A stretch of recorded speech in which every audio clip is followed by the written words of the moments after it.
Bismillahirrahmanirrahim. Alhamdulillahi rabbil alamin. Allahumma salli wa sallim ala sayyidina Muhammadin al-Fatihi lima ughliq wal khatimi lima sabaq nasiril haqqi bil haqq wal hadi ila siratikal mustaqim wa ala alihi wa ashabihi haqqa qadrihi wa miqdarihi al-azim. Subhanaka la ilma lana illa ma 'allamtana innaka antal alimul hakim wala haula wala quwwata illa billahil aliyyil azim. Rabbi israh li sadri wa yassir li amri wahlul 'uqdatam min lisani yafqahu qawli amma ba'd. Ma'asyiral hadirin jamaah yang dimuliakan oleh Allah Subhanahu wa taala. Pada pertemuan-pertemuan yang lalu kita sudah membahas, mengkaji tentang keutamaan ilmu menurut agama kita, agama Islam, yang dipaparkan oleh penulis kitab ini dengan menghadirkan beberapa hadis.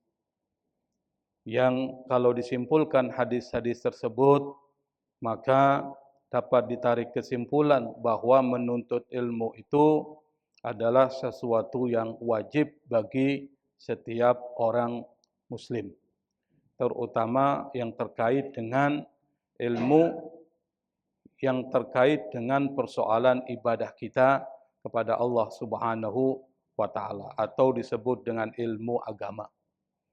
Bahkan Nabi mengatakan 1 jam menuntut ilmu itu lebih baik daripada kita melaksanakan sholat malam. Dalam hadis lain juga Nabi mengatakan menuntut ilmu itu bisa menghapuskan dosa-dosa kita yang telah lampau, terutama dosa-dosa kecil. Dan Nabi juga mengatakan siapapun yang melakukan perjalanan untuk menuntut ilmu, maka Allah akan menghapuskan dosanya sebelum dia melangkah. Dalam hadis lain, Nabi juga pernah mengingatkan ketika Nabi Sulaiman diberikan pilihan antara ilmu, harta, dan kekuasaan, Nabi Sulaiman memilih ilmu. Dengan memilih ilmu itu, maka harta dan kekuasaan diperoleh oleh Nabi Sulaiman. Maka Nabi Sulaiman ini dikenal sebagai seorang raja yang memiliki kekuasaan yang sangat besar, serta memiliki harta yang sangat berlimpah. Itu Nabi Sulaiman. Nah, pada kesempatan malam ini kita akan melanjutkan bahasan kita, yaitu pada orang yang mempunyai ilmu atau disebut dengan alim. Jamaknya adalah ulama. Qala al-musannifu rahimahullahu ta'ala, fadlul ulama'i wa ajruhum. Fadlu itu artinya keutamaan. Al-ulama itu jamak dari alim. Jamaknya ulama. Kita sering mengucapkan istilah ulama meskipun itu cuma 1 orang. Kenapa? Karena udah jadi bahasa Indonesia. Kalau disebut orang alim dalam bahasa Indonesia itu disebut orang soleh. Ini orang kok alim banget sih? Maksudnya soleh tuh kalau di Indonesia. Tapi yang dimaksud orang berilmu, orang Indonesia menyebutnya ulama. Padahal ulama itu jamak dari kata alim. Wa ajruhum, dan pahala yang diberikan Allah kepada para ulama. Di dalam menjelaskan tentang keutamaan para ulama, yang dimaksud ini adalah ulamaul khair, ya. Ulama yang cenderung mengarah kepada kebaikan. Karena ulama itu ada 2 modelnya. Kata Imam Ghazali, yang pertama ulama usu, ulama yang jahat. Ulama yang buruk, ilmunya itu digunakan bukan untuk kepentingan masyarakat dan agamanya, tapi lebih untuk memperkaya dirinya. Makanya banyak ulama-ulama pesanan. Banyak ulama-ulama yang tujuannya itu mencari dunia.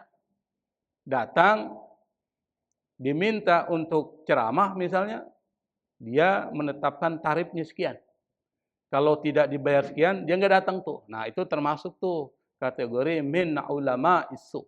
Ulama yang tujuannya adalah dunia. Ilmunya itu digunakan untuk mencari kekuasaan, mencari kedudukan, dan mencari dunia.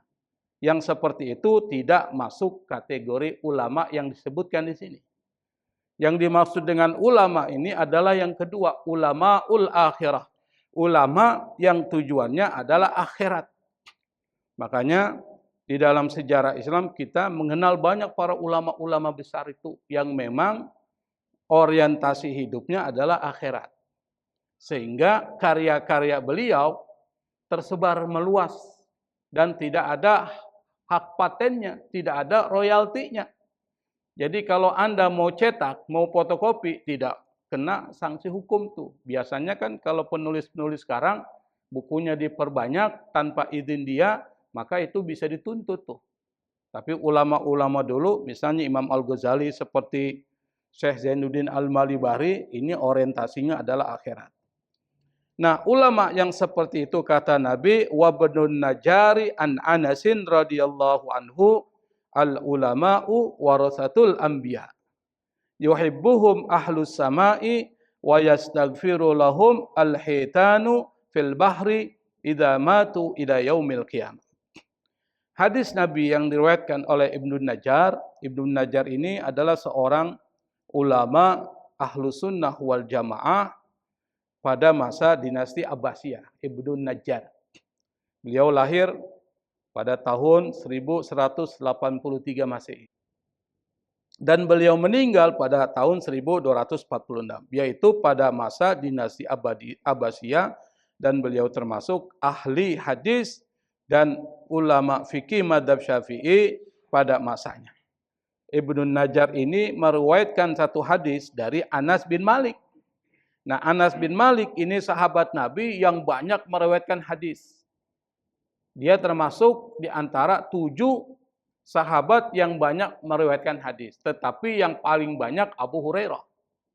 Anas bin Malik pada posisi kedua atau ketiga. Kenapa? Karena Anas bin Malik ini adalah staf khususnya Rasulullah. Jadi Nabi itu punya staf khusus atau pembantunya yang mengurusi keagamaannya, yang mengurusi hari-harinya itu ada. Nah, di antara staf khusus Nabi itu adalah Anas bin Malik dan Abdullah ibnu Mas'ud. Karenanya kedua orang ini banyak meriwayatkan hadis karena dekat dengan Rasulullah Sallallahu Alaihi Wasallam.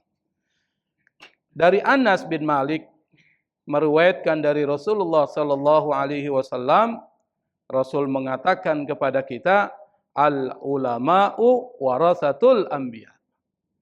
Para ulama yang saya katakan orientasinya adalah akhirat, itu adalah warasah. Warasah itu dari kata warasah, mewariskan. Pewarisnya siapa? Waris, yang mewarisi. Jamaknya warasah. Jadi para ulama itu adalah pewaris. Pewarisnya siapa? Al-anbiya. Para nabi. Al-anbiya itu jamak dari nabiyun, jamaknya anbiya. Waliyun, jamaknya aulia. Itu bahasa Arab gampang tuh. Nah, kalau kita lihat dari hadis ini, ada kedekatan yang sangat kuat antara nabi dan para ulama. Kalau dihubungkan dengan hubungan pewarisan berarti dekat. Bapak ini dapat warisan dari siapa? Dari orang tua kan? Berarti hubungannya dekat enggak? Dekat tuh. Antara orang yang mewariskan dengan orang yang menerima warisan tuh dekat banget tuh. Nah, kata Nabi, ulama itu dekat dengan Nabi seperti dia mewariskan. Para nabi mewariskan sesuatu diterima oleh ulama, berarti dekat banget. Apa yang diwariskan? Tentu yang diwariskan adalah ilmu, bukan harta. Makanya Nabi mengatakan ulama itu pewaris para nabi. Dan para nabi itu punya tugas. Apa tugas para nabi? Nabi tugasnya apa sih, Pak? Apa tugas nabi? Tugas Rasul apa? Menyampaikan ajaran tauhid. Itu satu, akidah. Supaya orang menyembah Allah, supaya orang beribadah kepada yang menciptakannya. Itu tugas para nabi. Sehingga dari zaman Nabi Adam sampai zaman Nabi Muhammad SAW, mereka itu satu konsep tauhidnya, nggak berubah. Sampai Nabi Isa sama dengan Nabi Muhammad SAW, tapi sayangnya para pengikut Nabi Isa belakangan itu melakukan tahrif, melakukan perubahan, pengubahan. Sehingga muncullah yang awalnya Tuhan itu Esa, lalu kemudian diubah oleh salah seorang yang bukan murid dari Nabi Isa, bahkan tidak pernah bertemu dengan Nabi Isa, namanya Paulus. Dia ubah konsep ketuhanan dari Tuhan itu satu, jadi Tuhan itu terdiri dari 3 unsur yang disebut dengan Trinitas atau Trinity di dalam bahasa Inggris. Dalam bahasa Arab disebut dengan Thalithu Thalatha. Makanya Al-Quran mengecam. Laqad kafara alladhina qalu innallaha thalithu thalatha. Sungguh telah kafir, kata Allah. Siapa? Mereka yang mengatakan Tuhan itu thalithu thalatha. Terdiri dari 3 unsur. Ini kritik kepada siapa? Kritik kepada para pengikut Nabi Isa yang sudah melakukan perubahan terhadap konsep tauhid. Kenapa? Karena tauhid dari zaman Nabi Adam sampai zaman Nabi Muhammad SAW sampai sekarang itu sama. Tidak ada Tuhan selain Allah. Itu tugas Nabi, menyampaikan tauhid. Tugas Nabi mengajarkan aturan-aturan hukum dan akhlak supaya orang tertib dalam hidupnya. Supaya orang tidak berantakan dalam hidupnya. Karena ada pedoman, ada pegangan. Bapak mau pergi ke satu tempat, nggak tahu tempatnya, butuh namanya map. Apa map itu? Peta. Peta itulah yang disebut dengan petunjuk, pedoman. Sampai kita. Mau naik motor misalnya, mau pergi ke satu tempat, nggak tahu, ada Google Map. Dengan Google Map itu kita diarahin tuh. Sampai nggak tujuan? Sampai, kecuali Google Map yang nakal ya. Yang ngaco, itu lain cerita. Tetapi hampir sebagian besar Google Map itu mengarahkan ke tempat tujuan. Itu namanya pedoman. Sama para nabi itu punya tugas supaya umatnya ini enggak sesat. Hidupnya tertib, dapat kemaslahatan, maka turunlah aturan. Dari zaman Nabi Adam sampai zaman Nabi Muhammad SAW itu diturunkan aturan. Nabi Musa misalnya turunkan kitab Taurat. Antara Nabi Musa sampai nabi-nabi berikutnya itu, sampai Nabi Isa, mereka menggunakan Taurat tuh. Sampai Nabi siapa? Daud yang diturunkan Zabur tetap di dalam persoalan hukum menggunakan Taurat yang diturunkan kepada Nabi Musa. Yang ketiga, memberikan solusi para nabi itu. Apa? Kalau ada peristiwa di dalam masyarakat, biasanya yang memecahkan solusi itu adalah para nabi dan rasul. Seperti misalnya Nabi Daud memecahkan satu hukum yang pernah kita cerita dulu. Nah, para nabi ini dan para rasul tugasnya seperti itu. Maka para ulama mewariskan tugas itu. Apa tugasnya? Yang pertama, ngajarin orang supaya mereka tetap lurus istiqomah, mengatakan Tuhan itu adalah Allah dan menjalankan semua apa yang menjadi aturan-aturan Allah Subhanahu wa taala. Maka para ulama berat tugasnya. Karena yang dihadapi macam-macam tuh. Dia harus ngajarin kepada orang supaya tauhidnya benar, enggak salah. Maka para ulama itu adalah penjaga akidah umat. Karena tugasnya berat penjaga akidah umat, maka kita harus bersifat hormat dan takzim kepada para ulama. Kenapa? Karena pewaris para nabi. Anda bayangkan pewaris para nabi, kita enggak hormat kepada para ulama, yang saya maksud ulamaul akhirah. Maka kita harus takzim. Ketika mengucapkan kalimat-kalimat jangan sampai menyakiti para ulama. Apalagi sampai mencela para ulama. Dulu pada zaman setelah Imam Nawawi rahimahullah itu ada seorang ulama. Ulama fikih. Karyanya juga lumayan. Tapi satu kelemahannya, dia enggak suka dengan Imam Nawawi. Padahal Imam Nawawi ini adalah seorang ulama besar mazhab Syafi'i dan merupakan orang yang banyak menghafal dan menguasai hadis-hadis Rasulullah SAW. Dan karyanya banyak. Karyanya dibaca orang. Apa karyanya? Riyadhus Shalihin, Al-Azkar. Kalau syarah Muslimnya, dia memberikan syarah Muslim. Siapa yang memberikan syarah? Imam Nawawi. Dan masih banyak kitab-kitab lain, salah satunya adalah Majmu' Syarhul Muhadzab, itu dikarang Imam Nawawi. Orang ulama besar, kalau dia pergi mengaji untuk mutola'ah kepada gurunya, sebelum sampai datang kepada gurunya, dia bersedekah itu. Imam Nawawi itu Pak, waktu dia belajar.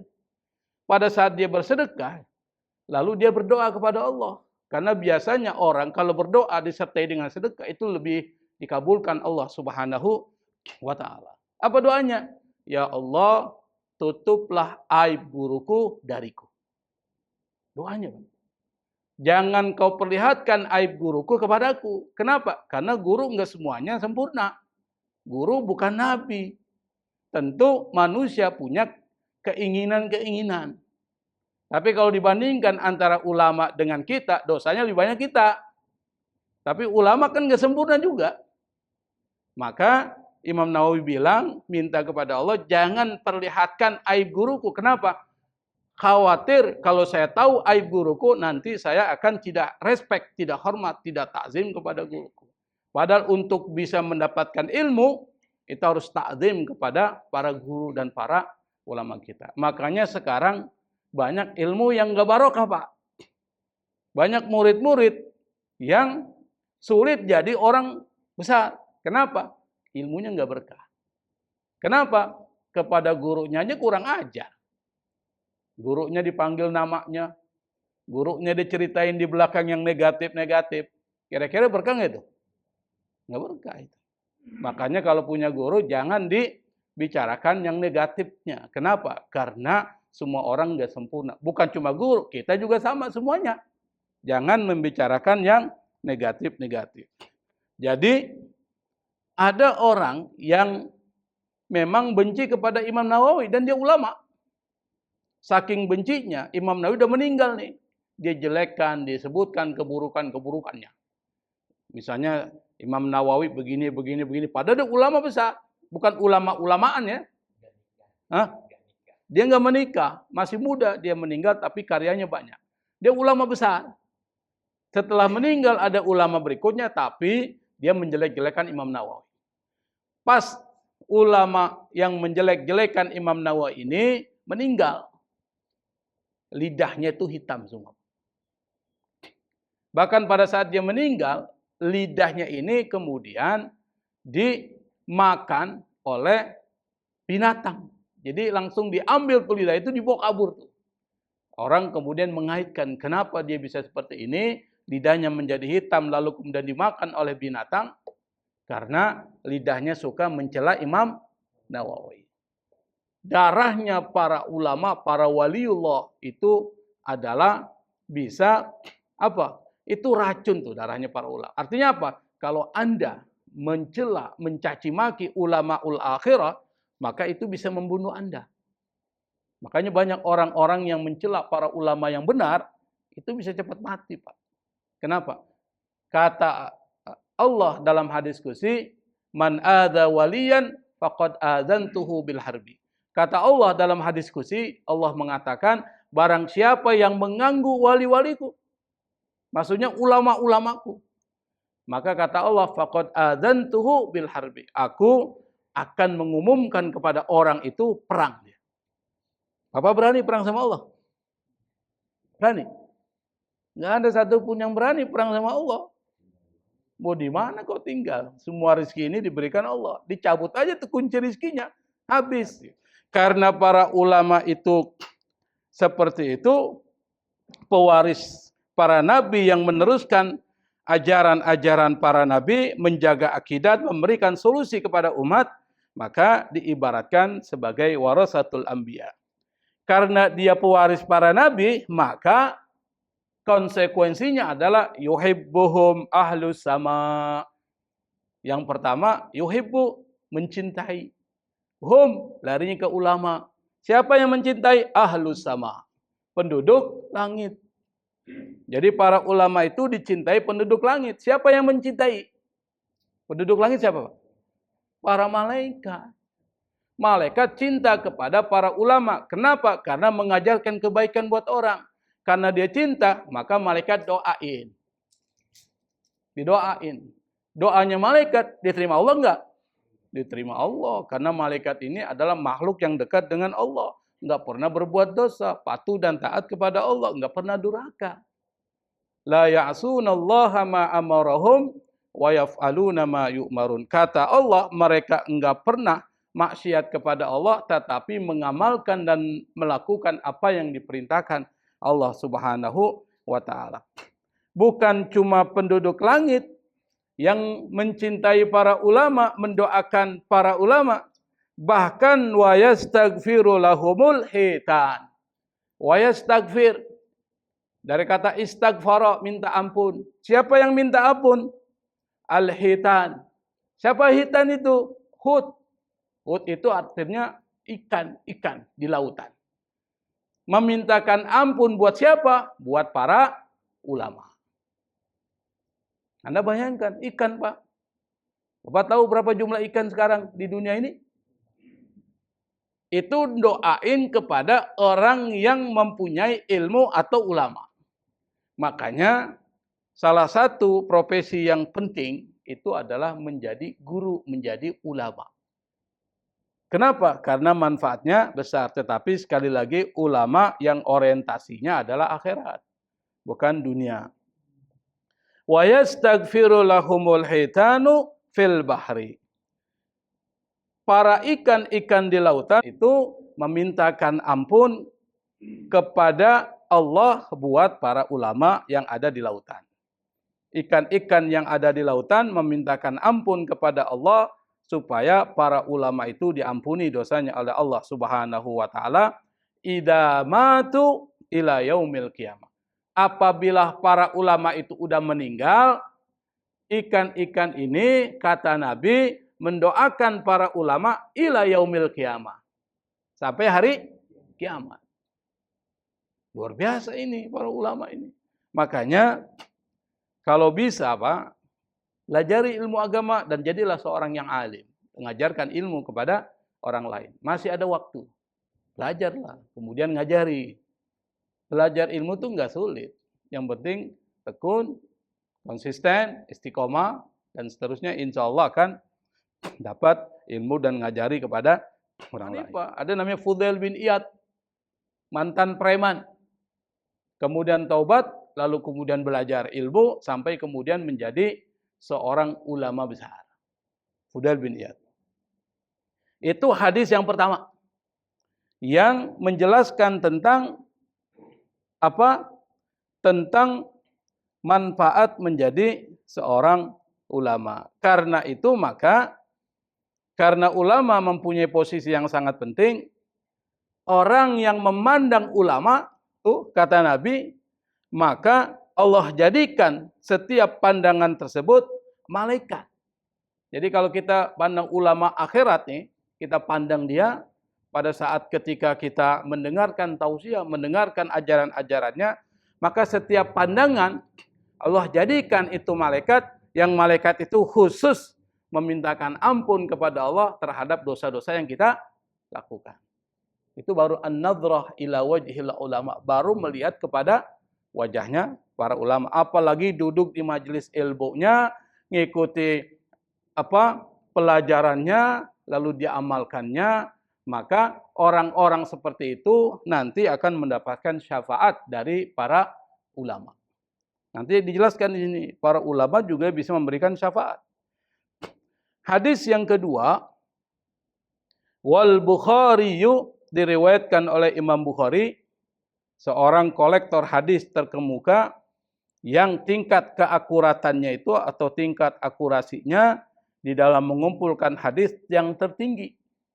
Maka kumpulan hadis yang dikumpulkan oleh Imam Bukhari itu hadis yang mempunyai status hadis yang tertinggi. Artinya apa? Hadis-hadisnya itu sahih.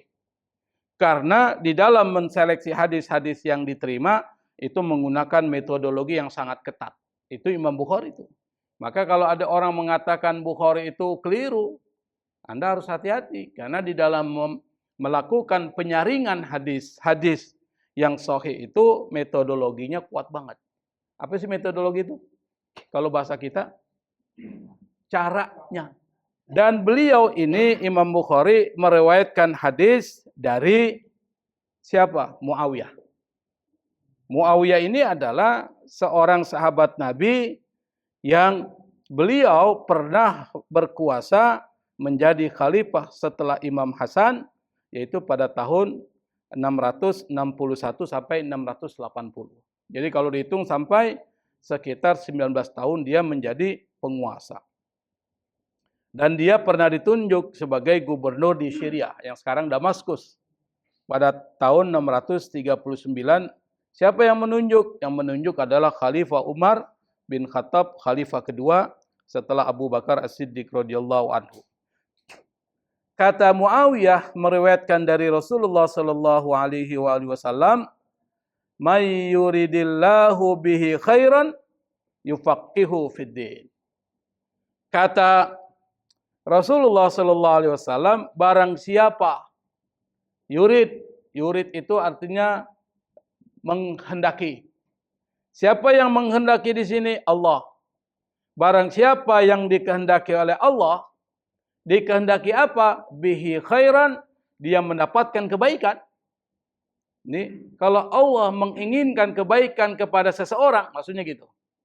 Apa yang dilakukan oleh Allah? Yufaqihu fiddin. Allah akan memberikan pemahaman kepada dia tentang ilmu agama. Jadi kalau ada orang yang dikehendaki baik oleh Allah, maka dia akan diberikan pemahaman tentang ilmu agama. Nah, ini ada korelasinya, ada hubungan nih. Kalau dalam bahasa riset itu ada variabel 1, variabel 2. Dulu Ketua DKM Musola ini ngerti tentang metodologi penelitian. Apa tuh? Konsep satunya, kalau Allah menghendaki kebaikan, maka Allah akan berikan kepadanya apa tuh? Ilmu tentang agama. Berarti orang yang diberikan ilmu tentang agama, yaitu para ulama, para alim, para guru, para ustadz, para kiai, itu adalah orang yang dikehendaki oleh Allah. Orang yang dikehendaki kebaikan oleh Allah Subhanahu wa ta'ala. Pertanyaannya adalah, yang dimaksud dengan pemahaman terhadap agama, maksudnya apa itu? Apakah semua ilmu? Misalnya ilmu matematik. Ilmu apa lagi? Kimia, fisika, dan lain sebagainya. Apakah itu yang dimaksud? Yang dimaksud itu bukan ilmu itu. Yang dimaksud adalah al-fiqhu fiddin, pemahaman tentang agama, maksudnya adalah ma'rifatu ahkami syariati bi'adillatiha. Yaitu dia mengetahui hukum syariat dan dalilnya. Kira-kira yang ngerti hukum syariat dan dalilnya siapa? Siapa? Para ulama.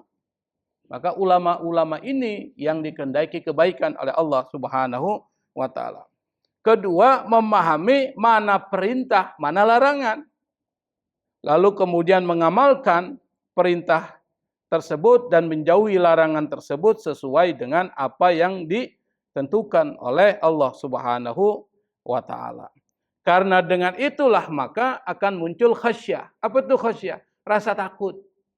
Makanya dalam Al-Quran disebutkan, yang disebut dengan ulama yang sebenarnya adalah innama yakhshallaha min ibadihi al-ulama. Dalam Quran surat Al-Anbiya itu disebutkan yang takut kepada Allah itu adalah al-ulama. Siapa ulama? Orang yang mengerti tentang hukum-hukum syariat, mengerti tentang larangan dan perintah, dan mengerti mana yang baik, mana yang buruk tuh. Tetapi pengetahuan itu digunakan dan diamalkan. Itu yang disebut dengan ulama-ul akhirah. Ulama yang baik.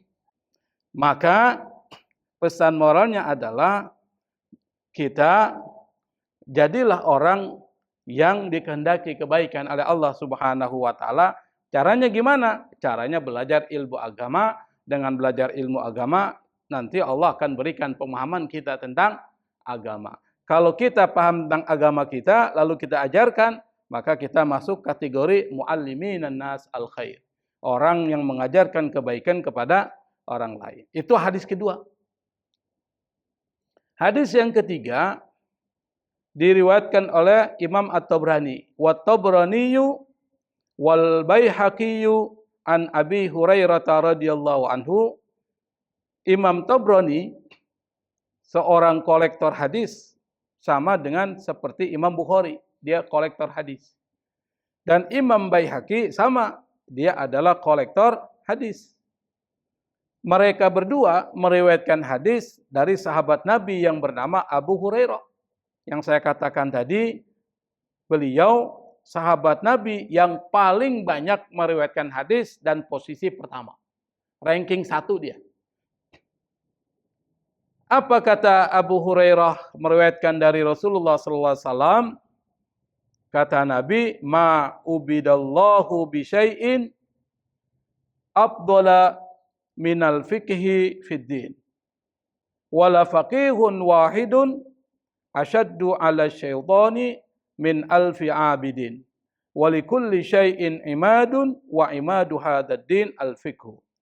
Kata Rasulullah sallallahu alaihi wasallam, tidak ada ibadah yang paling utama daripada al-fiqhu fid din, daripada orang yang belajar ilmu agama. Jadi kalau ditanya apa ibadah yang paling utama, kalau kita melihat kepada hadis ini, maka ibadah yang paling utama adalah menuntut ilmu. Orang yang menuntut ilmu lalu kemudian dibandingkan dengan orang yang ahli ibadah, itu jauh Pak keutamaannya. Ini orang ahli ibadah nih dibandingkan dengan alim. Lebih tinggi alim. Lebih tinggi orang alim. Pernah Nabi bercerita, dan cerita ini ada dalam hadis, kumpulan hadis Riyadhus Shalihin, di Babu Taubah. Dalam Babu Taubah itu ada beberapa hadis. Tapi dalam hadis itu ada satu hadis di mana Nabi bercerita. Dan salah satu tarbiyah Nabi kepada umatnya itu dengan menggunakan kisah. Bahkan Al-Quran banyak kisahnya tuh. Tapi kisah dalam Al-Quran nanti diambil pesan moralnya. Begitu. Termasuk Nabi cerita. Yang cerita ini mengambil pesan moral tentang taubat. Yang di situ juga ada dua aktornya. Aktornya pertama orang yang suka maksiat. Yang kedua adalah orang yang berilmu. Yang ketiga orang yang ahli ibadah. Jadi 3 aktor, peran utama. Pemeran utamanya 3. Nah, Nabi cerita nih. Kata Nabi, dulu di zaman Bani Israel itu ada seorang pemuda. Pemuda ini pekerjaannya itu selalu melakukan maksiat. Nggak ada kebaikan sedikit pun dalam dirinya. Setiap hari maksiat. Dia berjudi, mabuk-mabukan, berzina, dan lain sebagainya. Perbuatannya penuh dengan kemaksiatan sampai membunuh orang. Ada orang kan, ya paling mencuri aja, nggak sampai membunuh kan. Ada orang mabuk aja, tapi nggak sampai membunuh. Ini semuanya dia. Dia mencuri, dia mabuk, dia berzina, dia membunuh juga. Tiba-tiba dia sadar. Ada keinginan untuk taubat. Dia tanya sama masyarakat. Kira-kira siapa nih orang yang bisa saya datangi? Saya mau curhat, saya mau taubat. Kata para masyarakat yang ada di situ, cobalah ketemu dengan si fulan tuh. Dia seorang ahli ibadah. Jadi kerjaannya ibadah mulu. Datanglah dia. Lalu kemudian bertanya. Sambil curhat. Pak Kiai, saya ini sudah membunuh 99 orang. Kira-kira pintu taubat masih terbuka enggak?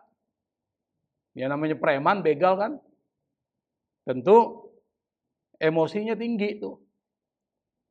Kata seorang ahli ibadah itu bilang, dosamu sudah kebanyakan. Karena orang ahli ibadah yang diukur itu dosa itu. Dosa, yang diukur dosa itu. Dosa bunuh kebanyakan, tidak ada taubat antara kamu dengan Allah. Pintu taubat tertutup. Yang namanya penjahat tentu emosinya tinggi. Karena dia tersinggung dengan perkataan itu, dia bunuh. Jadi berapa tuh? Jadi 100. Kan begitu tuh, kalau preman-preman, penjahat-penjahat begitu. Gampang emosi, Pak. Memang begitu. Akhirnya, dia bunuh orang itu. Lalu dia tanya, kira-kira ke siapa lagi saya harus curhat ini?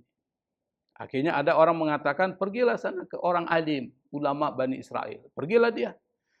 Lalu kemudian dia cerita, saya ini sudah bunuh 100 orang, kira-kira pintu taubat masih terbuka enggak? Apa kata alim itu, ahli ilmu itu? Selama ruh belum sampai kerongkongan, taubat masih terbuka.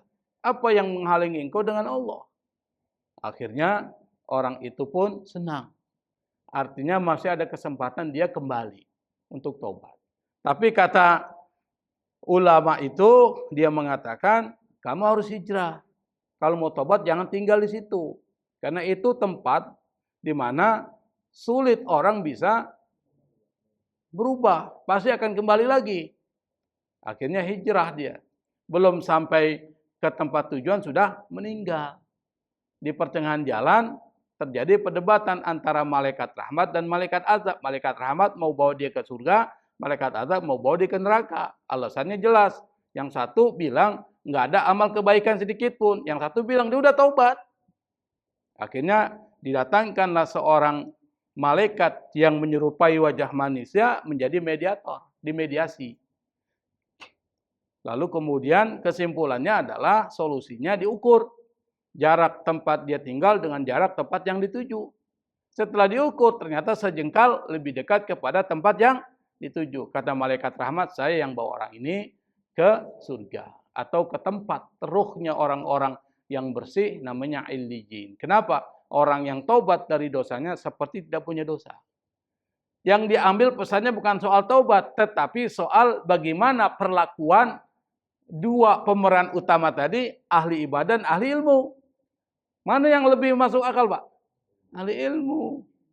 Makanya orang yang berilmu itu lebih tinggi daripada ahli ibadah. Karena orang ahli ibadah belum tentu didasari ilmu.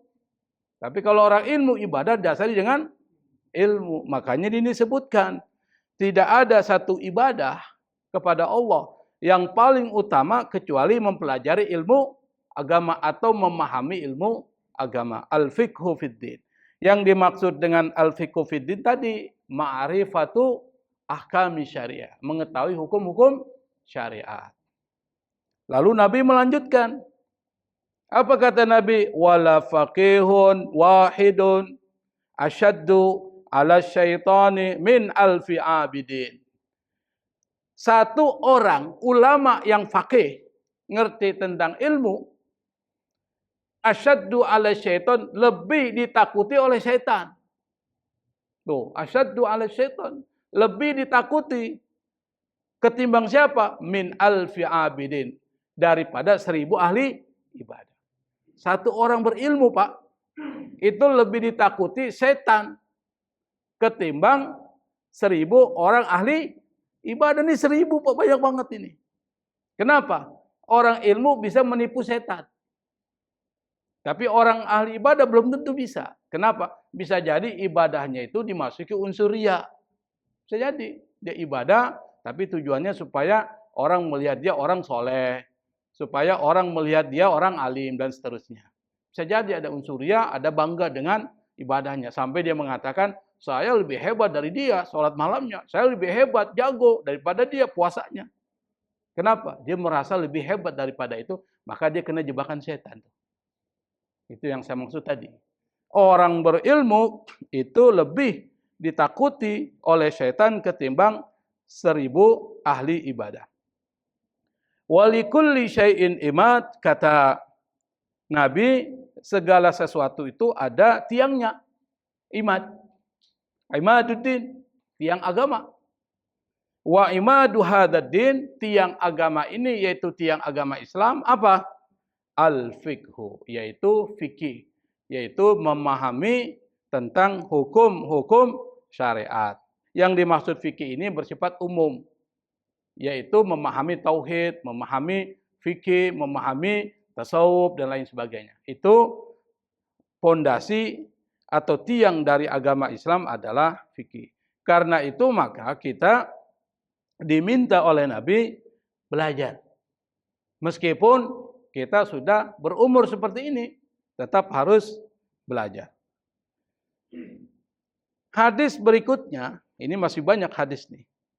Wabdun Najjar, diriwayatkan oleh Ibnu Najjar, yang saya sebutkan tadi siapa beliau, an Muhammad bin Ali, dari Muhammad bin Ali, dari Rasulullah sallallahu alaihi wasallam, Nabi mengatakan, rakaatani min alimin, 2 rakaat yang dilakukan orang yang alim, afdalu, lebih utama, afdal, lebih utama dari apa? Sab'ina rakaatan min ghairi alimin. 70 rakaat yang dilakukan oleh orang yang enggak ada ilmunya. Jadi 2 rakaat orang alim kalau sholat itu lebih utama ketimbang 70 rakaat yang dilakukan oleh orang yang bukan alim. Maksudnya apa? Sholatnya enggak didasari ilmu. Berarti dari hadis ini bisa kita lihat orang berilmu itu diangkat derajatnya.